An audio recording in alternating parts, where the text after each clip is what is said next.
back in those days, before I had my own boxing gym, I was a member of the gym I was talking about. It was called Venture Boxing Gym. It was in Cedar Park. Excellent gym. Dillon came in, never had any other athletic experience of the fact that he ran track in high school. Strong young man, but he wanted to box. So we taught him how to box and whatnot. And back then, before we had our own franchise here in Austin, we would have to go to San Antonio to go compete. It was our closest thing. So you'd have to weigh in the morning and then drive back to Austin and drive back at night, back and forth. So he had fought twice earlier that week. The tournament started, I believe, on a Tuesday. He had fought Tuesday, a hard fight. He fought again on Thursday, a really hard battle, and then on Friday was the final. So he had already fought 2 times already that week.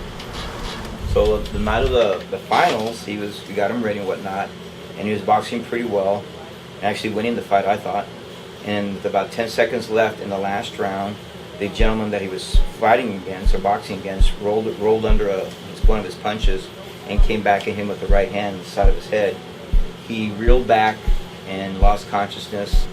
The doctor came in to check him, and he said he looks pretty good. He's still breathing pretty normally. And then they called us in, myself and the other coach working. We started talking to him, said, "Dillon, come back. Dillon, wake up." Top starting to get him back, but he never regained consciousness. When we got to the hospital, they said it was very, very severe. It was a horrifying event. His parents were watching, and we were there at the hospital. And I went to go see him when he was in intensive care, and I just knew when I saw him that there's no way.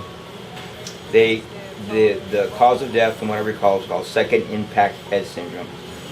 That was a very hard time, and that was the only time in my career as a boxing coach that I said, "Hang up the gloves. I'm not doing this again." It's a dangerous sport, and many people question me why I teach it. The way I look at it is a sport, and it's really a thing of beauty if you do it right.